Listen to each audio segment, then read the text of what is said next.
Ho, ho, ho! Merry Christmas! Happy Hanukkah! Festive Kwanzaa! Wonderful winter solstice! Ramadan? Let's have some fun! Ooh. Ba-da-ba-ba. Ba-da-ba-ba. All right. Promoter 101. 12 Nights of Christmas. Promoter 101. Promoter 101.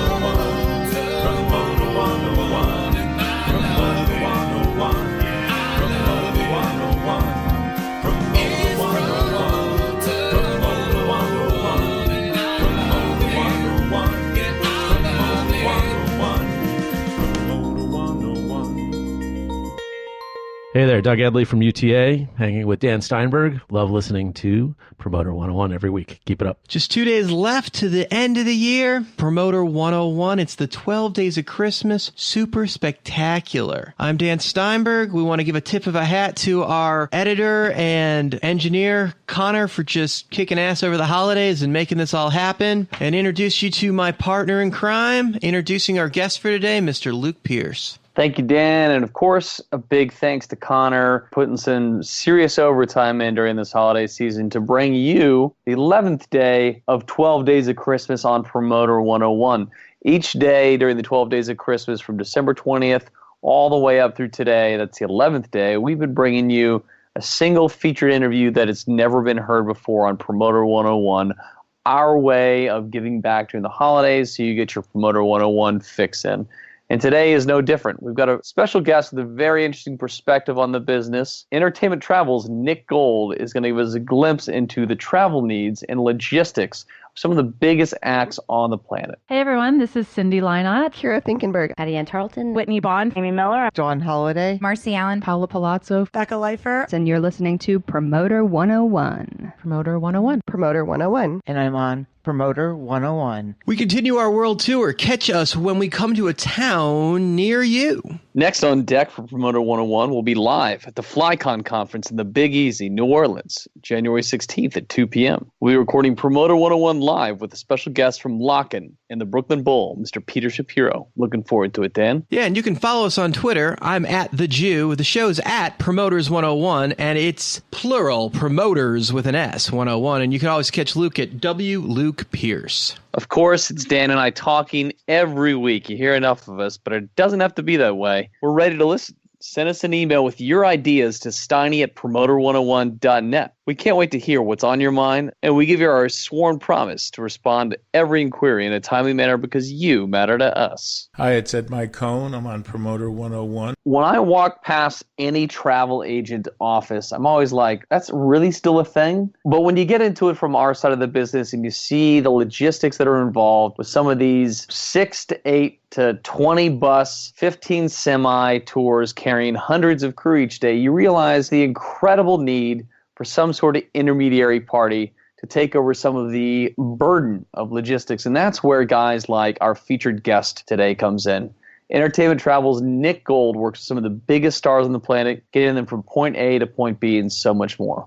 We're going to welcome him now to the podcast. Promoter 101, we're in Nashville at the AIBA conference, and I'm hanging out with Nick Gold, travel agent to the stars. You've specialized in entertainment for decades. Yeah, my company's 32 years old, coming up on 33, and it's been an exciting ride. I started in corporate, and then with that agency, which was my family agency, we started to do entertainment, and somehow when I left there, I ended up doing all of this. It's just been great. You can find hotel rooms anywhere in the world. Anything anyone can think of, you can get them there, and you play with their budget. If they want to go first class, you can make that work. If they got to work on a budget, you can make that happen. How do you get into a band's life, and how does that happen? I mean, people can just go on Orbitz now and book a hotel room. Clearly, it's a different level of service. It is completely different. And yes, I'd like to think that, if we can't find a room for somebody, nobody can. But there are times where a city is completely full, whatever reason, but somehow we find a way. I had a meeting just last week, actually, about the internet and what it does for the travel industry. Because clearly that had to close a lot of mom and pop shops down that do similar things. Well, the airlines cutting commissions 12 years ago shut down most of the smaller agencies, whether they did entertainment or whether they did just general travel, because the markup on what we earn is so small that when you have your 10% commission removed, you literally have nothing left when there is nothing. You can't survive on the fee if you don't have other forms of income. As far as the band and entertainment side, I feel that the internet doesn't serve it well because it's too volatile. There's too many changes. There's too many wants and needs and desires. And when you book it online, the reason it's online is because it's cheap. It doesn't involve a person. Therefore, they can afford to put X number of rooms on a website and you book it, you pay for it, you turn up, you stay, you leave, you pay, you're done. It doesn't involve employees that they're paying a salary for. When we do it, we're going through sales, we're going through accounting, we're going through front desk, we're going through various levels of people to make sure that when that band walks in the door, everything is done to make their lives easy. I mean, I was a tour manager, so I get what it's like to be on the road. And so we try and simplify the arrival, the departure. And believe me, we have hotels at every level who can't read a rider. Apparently, do not disturb means let's knock on the door. You have to stay on it 24/7 because as good as the hotel may be, whether it be Ritz-Carlton, Four Seasons, or a Holiday Inn, they still make mistakes. And so we have to make sure that what we do is keeping the band happy on the road.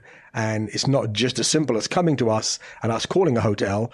We have to make sure that hotel gets it every single time. And there are a large number of hotels that are what I call entertainment savvy. And we go to those as our go-to hotels all the time, as other agents do, because we know that they know what they're doing. But then, of course, you do other towns, other cities where it's not so popular. And you also almost have to educate the hotel as to what to do, how to do it, and what not to do for the most part. When I'm in certain cities, I can tell that there's 7 or 8 tours that happen to be at the same hotel at the same time. Is it because those hotels are so accommodating to the acts that they have built that reputation that that's why you see all the different tours staying at the same hotels? Predominantly. I mean, it could have been a festival tour, but predominantly, I mean, certain towns, there are the go-to hotels. I mean, there's no question. Obviously, small towns, it's whatever the number one best hotel there. It could be a Holiday Inn or a Hampton Inn, for all we know. For example, in Jacksonville, if you're not at the Omni and the Hyatt, you're not staying because those are the best 2 hotels. So you'll always see all the buses and all the bands staying in those 2 hotels. Ritz-Carlton in Denver. Exactly. I mean, Denver has a lot more options. Jacksonville does not. But yes, you're right. There are a list of hotels that we use in A, B, C, and D markets. And we go back to them every single time. Because if it ain't broke, I am certainly not going to fix it. If they know how to do it, I'm happy they can keep doing it. And I don't have to re-educate them about whether the parking lot should be the back driveway, which is on a 1 in 5 slant, and the bus can't sit there. It's got to be flat. Bus-friendly hotels have got to be where you start, right? Yeah, I mean, we have some unfriendly cities. There are 2 or 3 that have ordinance that you can't park a bus. I mean, and so there is a designated area, and that's where all buses go. Or you stay further outside and then just drive in, do your show, and then you leave. You'd think that they'd be more welcoming to the buses because that brings revenue into the market. It does. Many cities have permits done by the city. City makes money. But you take Philly, take Toronto, take Washington primarily because of security, but also by the fact that there's obviously the streets aren't really big enough. And so when you stick a bus there, you are challenged to how you can get through it because they allow both sides of the street parking. And so when you stick a bus on there as well, now there's no space. So Washington has a massive parking by Union Station, and Philly, you go outside across the bridge into Cherry Hill, and Toronto, 2 hotels you can stay. They have parking, assuming they're not doing anything else. And otherwise, you're going to, again, stay outside the city. And it's ordinance by the city. You don't have a choice. We've tried to work with many a city and say, you should go to the CVB. You should say, we have buses. This is revenue. Charge $150 a bus. It's not a problem. I'd rather do that than stick them 14 miles out the other end of town and then have people have to keep driving backwards and forwards and making it inconvenient. But bus parking is and has always been a challenge. I have one tour. The bus parking is the number one thing on their list. If I don't have bus parking as I book it, they leave, they don't pay. Pretty simple. Every day. And it has happened. They lie about their parking. Yeah, we got parking. And when you get there, it's like, the bus doesn't, how big do you think this bus was? It's like, it doesn't fit in that space. And so normally one of the buses will leave and go somewhere different, and we don't pay the room. If they all decide to get upset about it, then they both leave. Then I have to find another hotel, which is then another challenge. So we try and make sure, we go on Google Earth, we go on maps, we go on whatever, to make sure we see the area that would technically be where they can park. And, 1 in 75 maybe goes wrong. I'll take those odds. In that moment when you've got rock stars wanting to go to bed, you got to bring your A game at that moment. You've got some people who don't have a lot of money and they live on their bus. So that bus parks in the parking lot with the generator running. Driver goes to bed, bus gets locked, everyone's sleeping on the bus. Can't do that in the middle of a street. So every tour we do, is customized. Doesn't matter whether it's a baby band or an A-listed band. And so we ask, loads of questions, try and get as much as we can up front. So when we go to work, we've got everything we need to know exactly what they want. And sometimes I'll even add stuff to it just because I believe what we do, more is better. I try to leave nothing to gray, nothing to be thought, because you do that, the hotel or any other vendor will assume. And we all know what that does. And then, of course, I've got to deal with that at the end of the day when I said, well, guy, why didn't you ask me? We thought. I was like, nobody asked you to think. It's okay, but let's just fix this. I want to ask you about when you get the call that a hotel room got destroyed. I don't want to ask who did it or what, but over the years of being on the road, doing what you do, you've got to have those relationships where that stuff happens, right? It does. Whether it be, somebody got angry and a lamp fell on the floor because they were messing around or they went nuts. I have a very simple process. I ask the hotel to take pictures, send me the pictures. I tell them, charge the credit card. I'd send the pictures to the tour manager. I go, by the way, here's the room for this guy. Here's a copy of the bill. Have fun. Take care of it internally. I take care of my hotels because if you don't, it affects the industry. It affects other bands. If it's something that's a gray area, after I've seen the picture before I tell them to charge it, I go, hold on a second. Let me find out about this first. I did find out that a hole was in a wall. Engineering had patched it up incorrectly, and the hole had broken open, and they thought somebody had kicked it. And in fact, it was the original hole they'd patched that had patched it. They didn't patch very well. So when I questioned the band, they go, I have no idea. It was like not even, it was a girl's room.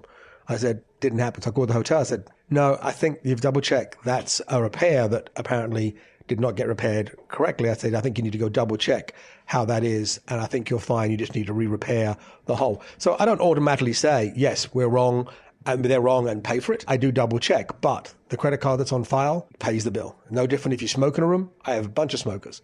It's like, guys, smoke, you pay. Very simple. I don't mind. It's your choice. I said, but you will pay the $250 cleaning fee if you smoke. And it's not a question because this is a choice that you want to make. I have some clients who smoke and we pick hotels that have windows that open or balconies. And they can go outside and they can do that. It doesn't affect the room. Do bands ever get blacklisted from hotels for doing stuff like that? Does word get out? Mm-hmm. Oh, yeah, sure. If a band damages a room, does that affect a different tour next time through the hotel? The way I handle it, and I'm sure colleagues in my industry handle it the same way. If we do it that way, I think that it handles the situation right there and then. And I believe the hotel gets to acknowledge that, okay, it happened. It got fixed. Are hotels good sports about that stuff? I think it depends on how it's destroyed. I had a guy one day took his BB gun out and decided to shoot the armoire. I mean, okay, they replaced it. They got the new armoire. I mean, I just took one out, put one in. I'm sure they had it in the hotel. He paid $400 for it. Do I care? No. You don't take your BB gun out in the middle of the room and shoot your armoire because you're bored. I mean, your boredom cost you the money. I think there is an understanding that they have, but any hotel can at any time say, you know what, we don't want that here. And so your band isn't welcome back here. I had a band that was removed from the Soho Grand, Trump Soho in New York many years ago because they refused to keep the noise down. It annoyed all the neighbors on the floor. They all smoked. And so, of course, everybody could smell it. And they didn't care. And they weren't prepared to change it. So they said, well, this is your last day. It happens. There are other hotels you can go to. I mean, is that hotel going to send out a blog to everybody? No. It was in their hotel. It was what it is. In the chain, maybe. But other hotels, it's unlikely because one person's problem isn't another person's problem. And they may say, we have no problem with that. We're used to that. Or no different to limos I have where people smoke. I have to get drivers who are able to drive while someone's smoking. And there's a $300 cleaning fee for the car. You want to do on a 6-hour ride, you want to smoke? Not a problem. You just can't close the windows. Windows have to be cracked. You can't make it a hot box. Otherwise, it's too difficult for everybody, to be in a vehicle, especially the driver who has to stay alert. Things like damage and stuff like that, whilst it does happen, sometimes accidentally, sometimes not. We believe that we ask for pictures immediately, identify how it was done, get the bill paid, get the room fixed. Everyone's a happy camper. It's become business practice. Rock bands destroy hotel rooms. Yeah, I mean, listen, the days of the 70s and 80s are not today's days. You have bands now who want a gym. They want health food. They want peace and quiet. They want to not necessarily be in the hot, busy hotel because, they want to have their privacy. Some of the bigger acts fly in, fly out. They do the privates. And that's part of your world too, right? Yeah, we do private air, commercial air, hotels, ground as in self-driven, ground as in bee-driven. We have vehicles that are bulletproof. I got security. Having done this for 33 years and over 3,000 acts, you tend to find a few vendors every now and again. And we just keep a database of it all. And that and various conventions I go to, you bump into so many people and just keep the card. How much time in advance do you need to book a private plane when you're doing that? The shortest amount of time you can have is 2 hours. So if I want to go to New York tonight privately, you could book it at 8 o'clock. It wouldn't be a problem if we started now? Could do it right now. That's amazing. Yeah, probably 20 different jet companies I can call. And that stuff's not cheap, right? That's real money. If you only insist on flying on a G5, it's going to cost you money. Smaller plane, Phenons, some of the Beechcrafts that are out there, some of the newer, older Lears, then you're going to save money. It's all done by the hour. But the bigger the plane, the bigger the ego, the bigger the bill. Is there a security thing with some artists that are just so big that really would be a mob scene if they were? Correct. It would be the security nightmare to move some of the A-listed artists we have today, assuming somebody knows they're traveling. And of course, keeping that secret is what we do, but I mean, who knows what they're doing. So yeah, I mean, you get people like Taylor, she owns her own plane. She doesn't fly through commercial airports anymore. Jay-Z and Beyonce have their plane. I mean, so there's a number out there. And sometimes it's cheaper just to charter as you need it than it is to own it. Because if you were getting like a G5, you'd be paying $100,000 a month just for the note, plus maintenance, plus hangar, plus crew, plus. If you don't spend $100,000 a month, well, then it's cheaper just to charter when you need rather than just to have a plane at your disposal, because you're getting a plane at your disposal regardless, because you're asking for it when you want it. So it's the same difference. Has Uber changed the ground transportation game as far as some of the bigger celebrities just Uber when they get somewhere opposed to having the car waiting for them? Completely. Certainly, I mean, when I arrive, I have a car service pick me up at the airport because it's easier to find them. When I leave a city to go back to the airport, I take Uber. I mean, it's the simplest no-brainer. I got artists who get off planes, and they call Uber. I have artists at hotels, they go to rehearsals, they get an Uber. I mean, so yes, you'll find the major ground companies are suffering tremendously. Again, at a meeting last week in New York, we were talking about this. Again, internet and what it's done to the travel industry, whether it be vacation, corporate, leisure, entertainment, film, TV, music.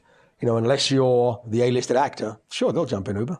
I mean, I got artists that fly Southwest. They put a baseball cap on, and if you don't pay attention, you can walk right past them and not even know they're sitting in the first row of the Southwest plane. It's an easy way to get around because it's a nonstop, and they don't want to start changing planes through an airport, dealing with people. They get on, they sit, they mind their own business, they get off.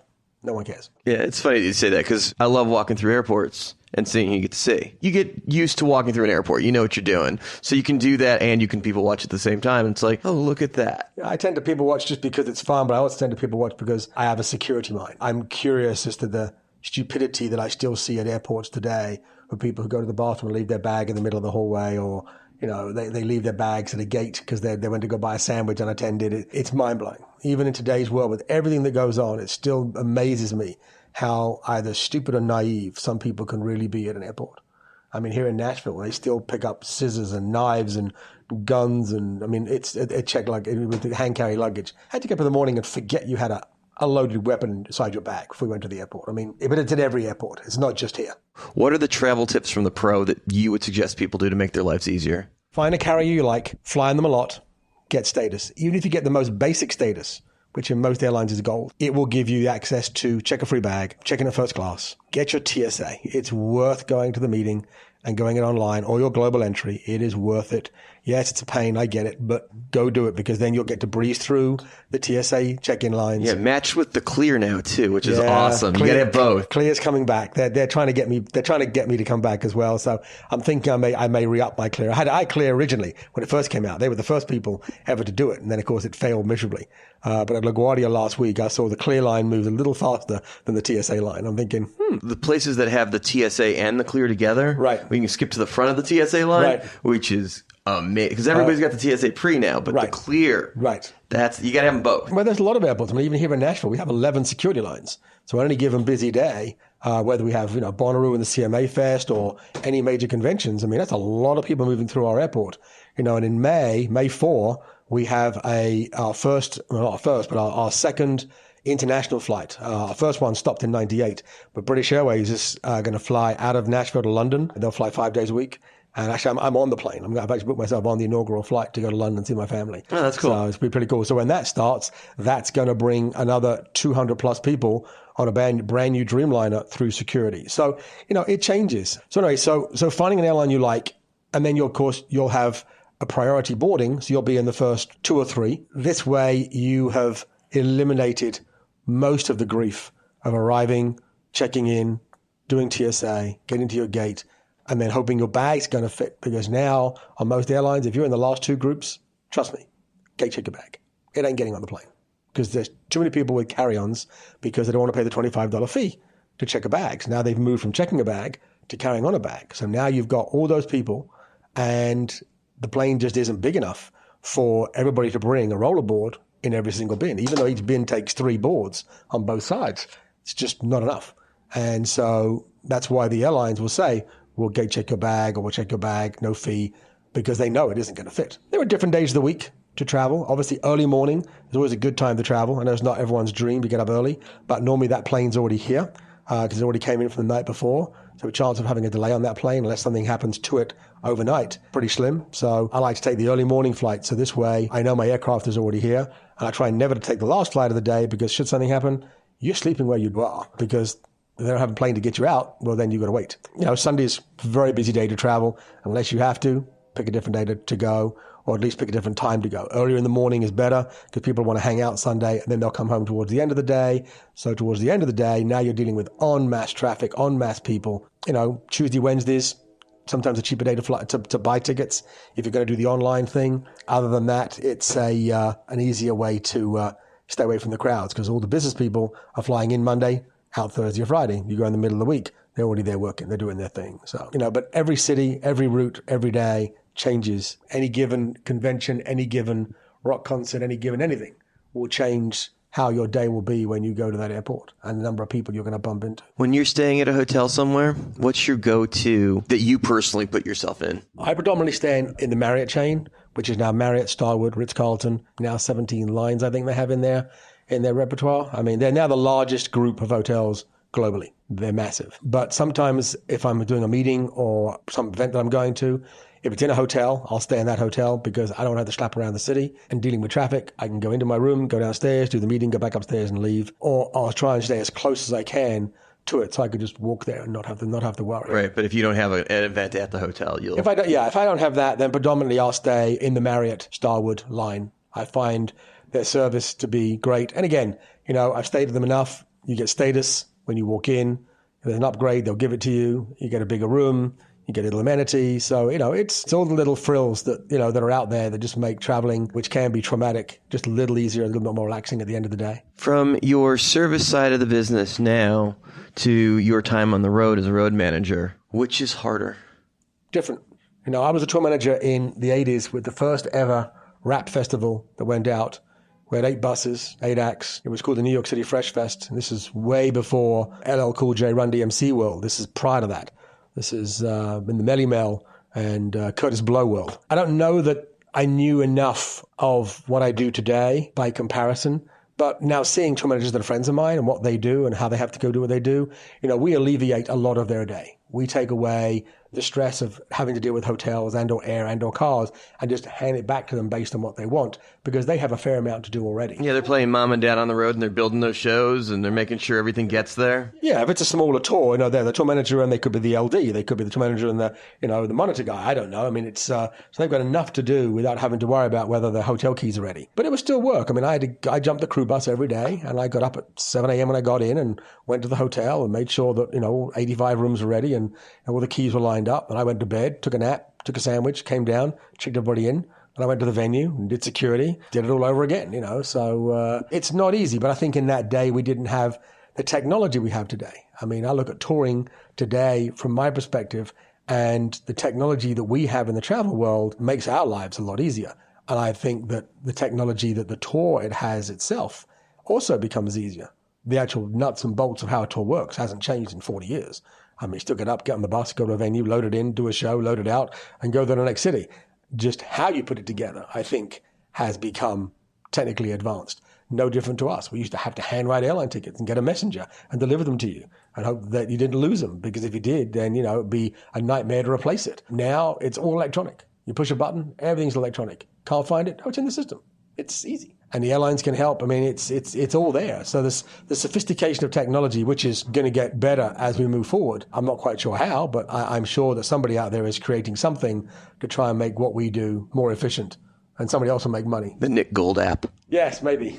If somebody else if I'd write a book and I go, I don't know what on. I said, because I don't know who would read it. Bearing in mind that half the stories I have, most of my artists are still alive. So unfortunately, I don't know if I can tell half the stories that I really know. So, we like to think that we look after our clients, their safety, their security, their personal lives are ours too to look after, just like an attorney. Travel agent to the stars, Nick Gold. Thank you so much for being on Promoter 101. Thrilled. Nick deals with the biggest of the big in the industry, and it's easy to see why he is so trusted. Hey, what's going on? This is Bubbles. This is Julian. And this is Ricky. You're listening to Promoter 101. Hey, if you want to reach out to us, it's not like it's hard. You send us an email, steiny@promoter101.net. You tweet at us. I'm the Jew, Luke's W. Luke Pierce. You get them both at Promoters101 at Twitter. You can hit us on our Facebook page. We're easy to find. Just saying. Not fake, Dan, not fake. We are easy to reach. And we know that you need your fix in, and we hope that the last 11 interviews during the Promoter 101 12 Days of Christmas have given you just that. And tomorrow is the 12th day on the 12 Days of Christmas. This is also New Year's Eve, Dan, where everyone's going to be out celebrating. So we're going to get this podcast up nice and early for you so that you can be out and about your day and hopefully having a cocktail or two by mid-afternoon. Make sure you tune in tomorrow, December 31st, for the final day of 12 Days of Christmas on Promoter 101. Hey, and until then, wishing you a great and happy New Year's. Cheers. I'm Gary Smith from Polestar, and you're listening to Promoter 101. Let's have some fun! Ooh. Ba-da-ba-ba, ba-da-ba-ba. All right. Promoter 101. 12 Nights of Christmas. Promoter 101. Promoter 101. Promoter 101.